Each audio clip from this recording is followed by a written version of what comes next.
Hello and welcome to Should You Play, our video solution to your gaming curiosity. Today we're taking a look at Obsidian's new first-person fantasy action RPG, Avowed, that is set in the world of Eora. This is the same universe established in Pillars of Eternity. However, the settings of Avowed and Pillars of Eternity do not overlap, and you don't need to have played Pillars to enjoy Avowed. Yes, none of us have played any game from the Pillars franchise and we are completely unfamiliar with the world, so we went in completely blind with Avowed. This game piqued my interest after watching the gameplay trailer due to its similarities to Skyrim and Fallout, two games I absolutely love. And I also already loved Obsidian anyway, since they made the greatest Star Wars game ever with KOTOR 2, fight me in the comments. Also, the fact that the first companion you get very early on in the game, Kai, is voiced by the same voice actor who voiced Garrus in Mass Effect was also a big plus for me. I, on the other hand, love the idea of an action RPG where magic in combat would be at the forefront, rather than an afterthought.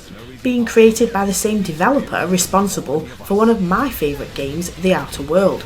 Cannot wait for The Outer Worlds 2, which is undoubtedly Obsidian's main focus now that Avowed is officially out. We both went in with admittedly quite low expectations, we've been burned before, and now we want to share our first impressions focusing on the first few hours of the game set in Dawn Shore only to avoid spoilers. This area represents a small region of the overall world map, and here's our takeaway so far.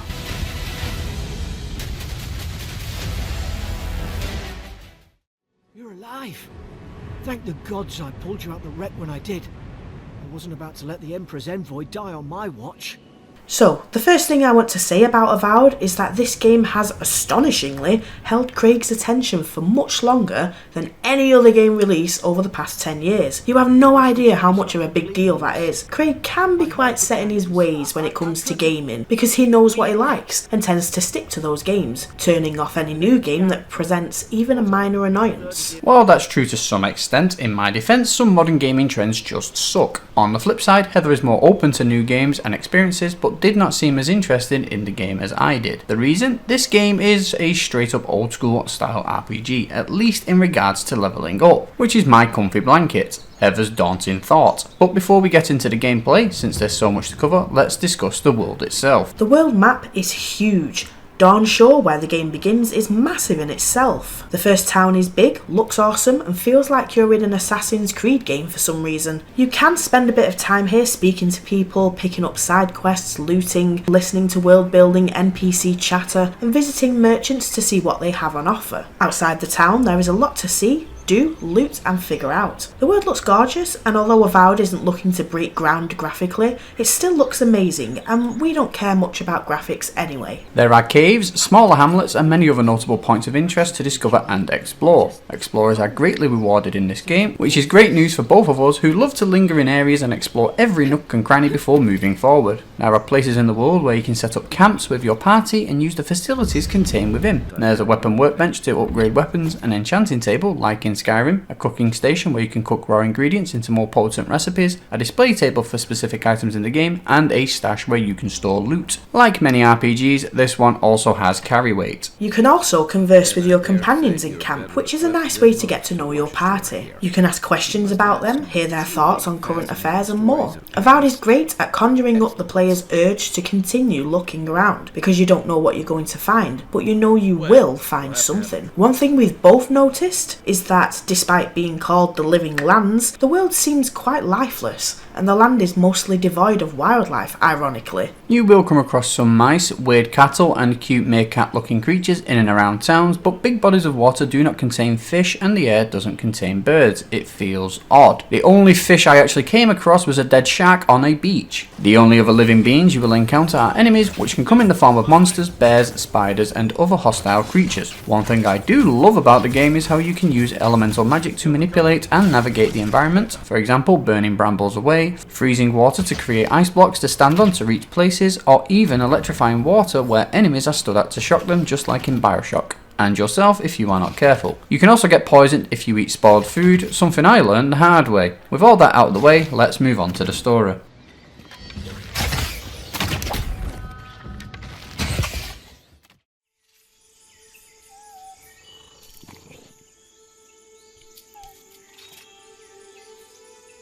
In a nutshell, the player takes the role of an A-Day Empire envoy in the year 2831, who sets out to investigate a mysterious plague known as the Dream Scourge that is sweeping across an island known as the Living Lands and corrupting souls. You are a godlike, whose soul was blessed by the gods at birth, and this manifests itself as a unique appearance that causes other characters to react to you in certain ways. Anyways, your godlike status grants you unique powers, and you soon discover that the land itself is calling out for your help. So basically you play as a nature-attuned druid trying to stop the Last of Us Cordyceps virus from spreading throughout nature the same way you did in Horizon Forbidden West and Kena Bridge of Spirits. The plot's basic premise is not something that hasn't been done before, but it has been executed quite well. You start the game with a fairly short narrated explanation of what's going on, followed by some very forced exposition dialogue. Although the Living Lands locals agree that the Dream Scourge needs quelling, they are wary of the Empire's encroaching presence. Politics does play a role in Avowed, and you are also tasked with bringing the island's disorderly factions to heel by Inquisitor Lodwyn. One thing I like about this game is that it does not force tons of lore and history down your throat. Instead, you can learn things at your own pace and view dialogue, history and lore during conversations if you wish, and gain snippets of information from things in the environment. This approach makes it less overbearing having to take in so much information. Although the dialogue is initially full of forced exposition, we don't hold it against the game. We know why they did it, and how characters talk does start to become more natural later once the basics are covered. A lot of dialogue options are determined by which character background you choose at the start. Backgrounds influence pre-selected attributes and the player's origin story that can give them unique perspectives on certain topics and situations, which leads us nicely onto character creation and the attributes and abilities you can have.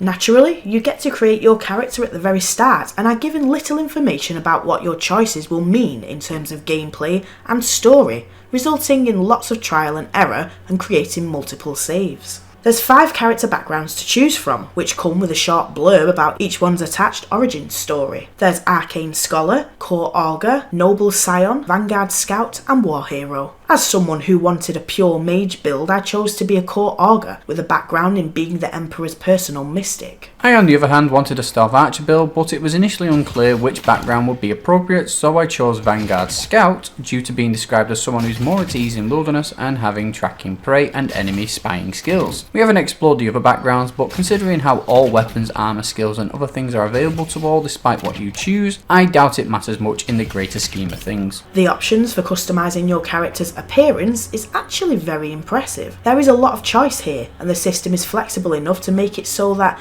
you are unlikely to find someone else with the exact same character, unless you stick with a preset of course. There's hair presets, skin tone palettes, and 28 facial structure presets that you can use as a basis to work from and alter the parameters of facial features. You can also change your character's complexion, makeup, lips, add scars and godlike features. The visibility of these godlike features can be disabled, and there's a very good reason for this. It looks goddamn ridiculous. We're sorry if you think it looks cool and unique, but to us it's just plain silly having flora growing out of your face. Even though I wasn't keen on the godlike features either, I still chose to have a subtle godlike facial feature, since even if you disable it, characters still react the same way. So I wanted something for them to react to, if that makes sense. The fact that I chose to play as a female mystic made adorning subtle floral features seem more natural. I, however, somehow ended up with a character that looked like Geralt of Rivia from The Witcher 3, and the godlike features just didn't work. They emasculated my poor Geralt. But it matters not anyway. Just like in Skyrim, your character customization has little bearing over gameplay, just how people talk to you. What does matter is where you choose to invest points when you level up. When you level up in Avowed, you get to invest a point into unlocking or upgrading an ability, and invest a point into one of 6 available attributes that have an impact on your character stats and dialogue. This reminds me of the Outer Worlds, where skills are separate from perks. Abilities in Avowed are special powers you can learn, enhance and execute in combat using the accompanying weapon. Active abilities consume varying amounts of essence, which is basically mana or magicka, based on the ability's strength. The abilities are split across 4 ability trees under the headings of Fighter, Ranger, Wizard and Godlike. You can cherry pick abilities to suit your character build and approach to combat, and also allocate companion points under their own heading. Abilities are organised in level locked tiers that become available in increments of 5, and each ability can be enhanced up to 3 times to increase its potency. Abilities in the godlike ability tree are unlocked through story progression. Honestly, some of the abilities available early game are very impressive and tons of fun. There's the ability to deploy 3 purple wisps that lock onto the target, an ability that conjures up vines to impede the enemy. It's just so cool. Where abilities are active and passive combat related competencies, attributes impact your base stats and access to dialogue options. The 6 attributes are Might, Constitution, Dexterity, Perception, Intellect and Resolve. Standard old school RPG fare. Each attribute has a base value of 1 or 2 depending on your character creation and has a maximum value of 15. You can invest points into an attribute and are given the option to respec for a fee, and you can wear attribute enhancing equipment. Each attribute affects 2 different elements of your game, from carry capacity, health, essence and stamina to damage output, resistances, speed and critical hit rates. Annoyingly, all attributes seem important in the game, making it hard to know where to invest points. With my mage build, obviously essence is vital, so I invest in intellect. However, stamina, speed, range, damage and health are split across all different attributes. There's not enough attributes to specialise in anything because they are all essential, unlike in the Outer Worlds where you could ignore certain skills and specialise in others like tech and science or speech and diplomacy. This brings to light one of my biggest problems with the game so far, which is they are trying to walk the line between old school RPGs and modern ones. As the saying goes, a jack of all trades is a master of none. By giving everyone access to everything, you undermine your own game's selling point of offering unique characters, gameplay and experiences. It's the illusion of choice. But then again, we are basing this off the earlier portion of the game. Yes, we didn't get a review copy or buy premium just to gain early access, because we don't support this practice at all, so we've just been playing it since it launched on Game Pass. Like we said earlier, this is based purely on the first region you see. Anyways, let's move on to talking about the combat system, which we definitely have a lot to say about.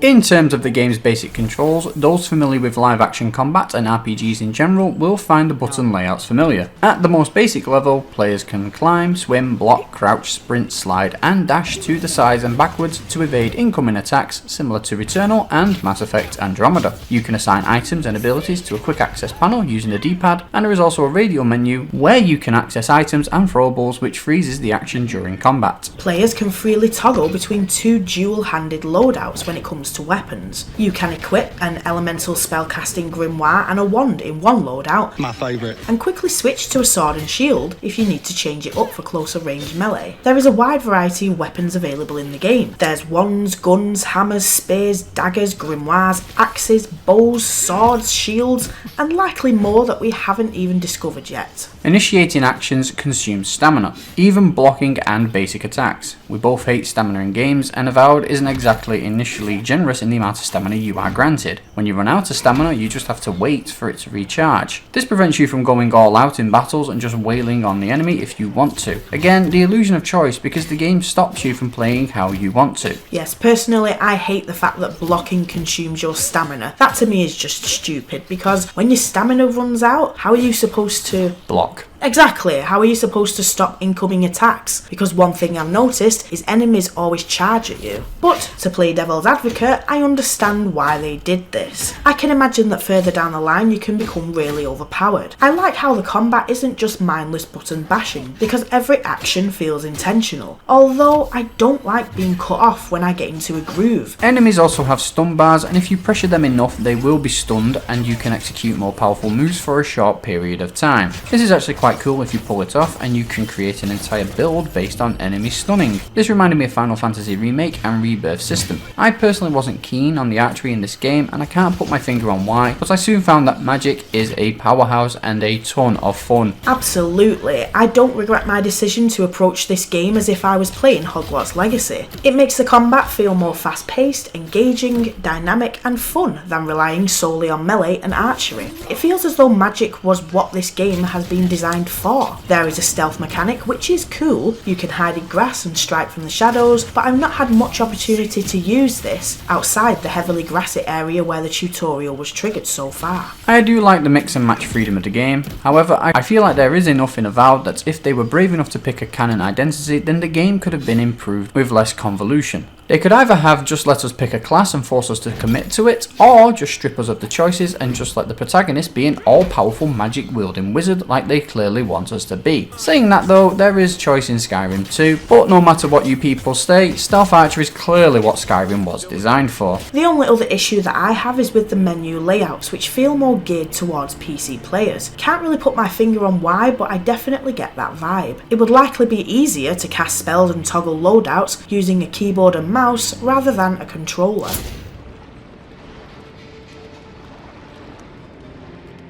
So, should you play Avowed? We both think it's definitely worth a go. Whether or not it will hold our attention until the end is up for debate, but there will be a specific gamer this game is tailored for, and if you're a fan of the Pillars of Eternity franchise, this could be a nice return to that world for you. Let us know what you think about Avowed in the comments below. I've been Craig. And I've been Heather. This is Amalgamingle, and thank you for watching.